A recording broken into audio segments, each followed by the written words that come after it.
नमस्कार मित्रों। देखिए, हाल ही में रीट में एक नया टॉपिक जुड़ा है, उसका नाम है नेशनल एजुकेशन पॉलिसी 2020। देखिए, वैसे तो ये ज़्यादा बड़ा टॉपिक नहीं है, लेकिन 15-20 मिनट के अंदर इस टॉपिक को हम अच्छी तरीके से पढ़ सकते हैं। चलिए, बिना टाइम वेस्ट के इस टॉपिक की शुरुआत करते हैं। देखो, राष्ट्रीय शिक्षा नीति 4 भाग और 27 अध्यायों में विभक्त है। कितने भागों में? इस लाइन को याद रखना है, 4 भाग और 24 अध्यायों में विभक्त है। देखिए, सर्वप्रथम पहली शिक्षा नीति 1968 में आई थी। उस समय ये इंदिरा गांधी की सरकार थी। उस टाइम पे इंदिरा गांधी प्रधानमंत्री थी। दूसरी शिक्षा नीति 1986 में आई थी। उस टाइम पे प्रधानमंत्री राजीव गांधी थे। और तीसरी शिक्षा नीति जो हाल ही में केंद्र सरकार द्वारा लागू की गई है, वह 2020 में आई थी और इसे सर्वप्रथम कर्नाटक राज्य द्वारा लागू किया गया था। देखिए, इस सबसे इम्पोर्टेंट बात इसमें यह है कि यह जो नई शिक्षा नीति हाल ही में लागू की गई है, यह 3 से 18 वर्ष के बालकों के लिए बहुत ही उपयोगी है। ये बात इम्पोर्टेंट है, इसको ध्यान रखें। देखिए, इस शिक्षा नीति को कैबिनेट द्वारा मंजूरी 29 जुलाई 2020 को दी गई थी और इसकी अध्यक्षता के कस्तूरी रंजन समिति द्वारा की गई थी, जिसमें 8 सदस्य थे। नेशनल एजुकेशन पॉलिसी में जीडीपी का हिस्सा 6% है। ये भी आपको ध्यान में रखना है, ये इम्पोर्टेंट है। और इस पॉलिसी के तहत मानव संसाधन विकास मंत्रालय यानी कि MHRD का नाम शिक्षा मंत्रालय कर दिया गया था। इसके तहत ही इस एजुकेशन पॉलिसी के तहत यदि कोई बच्चा 1 वर्ष तक की पढ़ाई करता है तो उसे सर्टिफिकेट दिया जाता है। और यदि कोई बच्चा 2 वर्ष तक पढ़ाई करने के बाद यदि वह छोड़ देता है, उसे डिप्लोमा दिया जाएगा 2 वर्ष के बाद। और यदि कोई बच्चा 3 वर्ष तक पढ़ाई करता है तो उसे डिग्री दी जाती है। और यदि कोई बालक 4 वर्ष तक पढ़ाई करता है तो शोध के लिए डिग्री दी जाती है। इस पॉलिसी में शिक्षक व छात्र का अनुपात 1:3 रखा गया है, जो कि आपको ध्यान में रखना है। यह कई बार एग्जाम में पूछा भी जाता है। साथ ही इसमें अध्यापक भर्ती के लिए 4 वर्षीय B.Ed डिग्री को अनिवार्य किया गया है।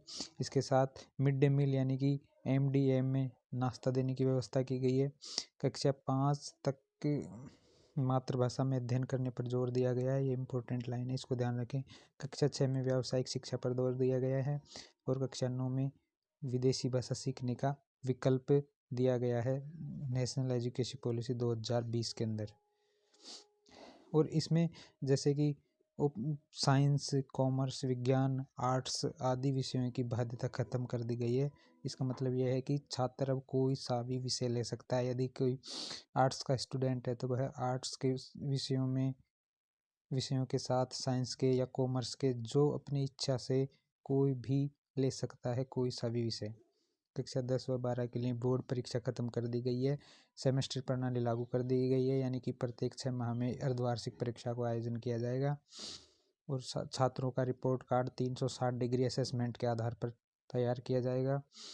इस पॉलिसी की सबसे महत्वपूर्ण बात, ये 100% एग्जाम में आएगा। ये प्रश्न रीट की परिप्रेक्षा में 100% ये प्रश्न आएगा कि नेशनल एजुकेशन पॉलिसी 5+3+3+4 के फॉर्मूले को लागू करेगी। ये एग्जाम में 100% पूछा जाएगा, किसी न किसी शिफ्ट में जरूर पूछा जाएगा। NCERT द्वारा इसका पाठ्यक्रम की रूपरेखा तैयार करेगी। कक्षा 8 तक के विद्यालयों को कक्षा 9 से 12 यानी कि उच्च माध्यमिक विद्यालयों के अधीन किया जाएगा। और पूर्व प्राथमिक शिक्षा के क्षेत्र में बाल वाटिकाएं प्रारंभ की जाएगी, यानी कि जो बच्चे आंगनबाड़ी में जाते हैं उनका नाम बाल वाटिकाओं के रूप में संचालित किया जाएगा। और इस एजुकेशन पॉलिसी की पहल है एक भारत श्रेष्ठ भारत। और इस पॉलिसी में एग्जाम में एक प्रश्न बार बार पूछा जाता है कि परख की फुल फॉर्म क्या है। तो आप एक ध्यान रखना, परख की फुल फॉर्म है performance assessment review and analysis of knowledge for holistic development. साथियों, यह मुख्य रूप से नेशनल एजुकेशन पॉलिसी का रीट में हाल ही में जुड़ा गया नया टॉपिक है। यह पूरी तरीके से इस 5 मिनट की वीडियो में कवर कर दिया गया है। लगभग जो भी क्वेश्चन आएंगे वो यहीं से आ जाएंगे।